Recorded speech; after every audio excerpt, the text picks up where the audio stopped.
Merhabalar, mutfağıma hoş geldiniz. Bugün mutfağımda şöyle güzel bir lokma tatlısı yapalım. Önce şerbetini hazırlayacağız.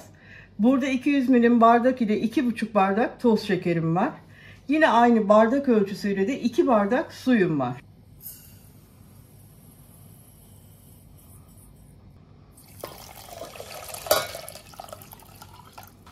Şöyle hafiften karıştırıyorum. Ocağa götüreceğim, şöyle güzel bir şerbet haline getireceğim. Şerbetimiz kaynamaya başladı. Şöyle kıvam almasını istiyorum. Biraz daha kaynayacak.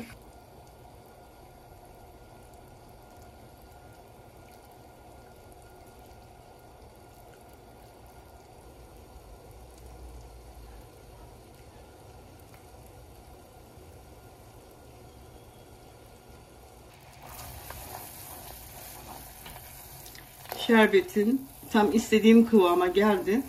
Şöyle bir 15-20 dakika arası kaynadı ve altını kapatıyorum. Bu arada soğuması lazım bunun. Tatlımızın hamuru için 4 bardak, yine 200 milim bardak ile unum var. Aynı bardak ölçüsüyle 2,5 bardak su, 1 tatlı kaşığı maya ve 1 yemek kaşığı toz şeker kullanacağım. Çok az bir de tuz ilave edeceğim.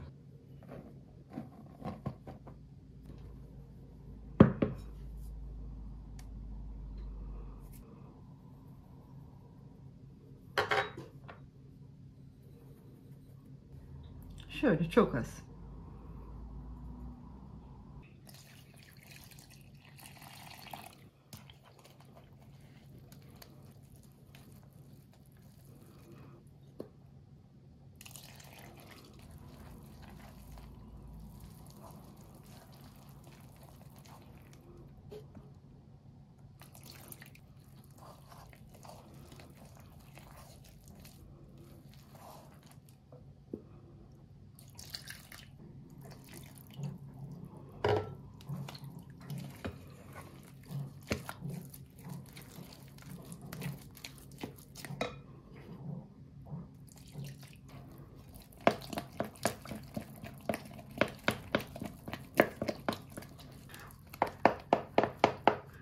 Hamurumuzu bir güzel çırptık. Bakın kıvamı tam böyle olacak. 4 bardak una arkadaşlar bir yarım su bardağı daha ilave ettim. 3 bardak su gitti.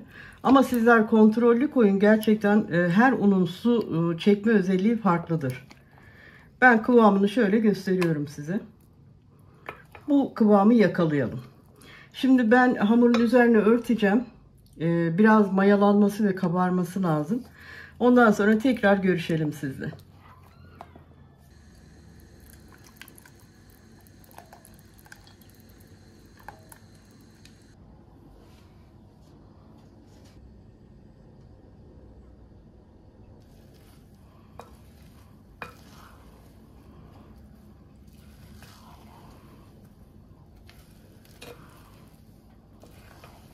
Hamurumuz bir yarım saat kadar bekledi. Çok güzel kabardı.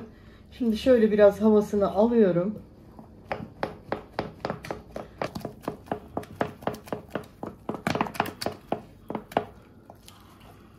Evet, şimdi kızartmaya başlayabiliriz. Şöyle küçük bir kaseye biraz sıvı yağ koydum. En küçük çay kaşığımı kullanacağım. Kaşığı önce şöyle biraz yağlıyoruz.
Şerbetin içerisine tatlılarımızı koydum. Şöyle biraz karıştırdıktan sonra şerbetin içerisinden çıkaracağım.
Evet arkadaşlar, lokma tatlımız bitti. Bütün hamuru kızartarak bitirdim, şerbetledim.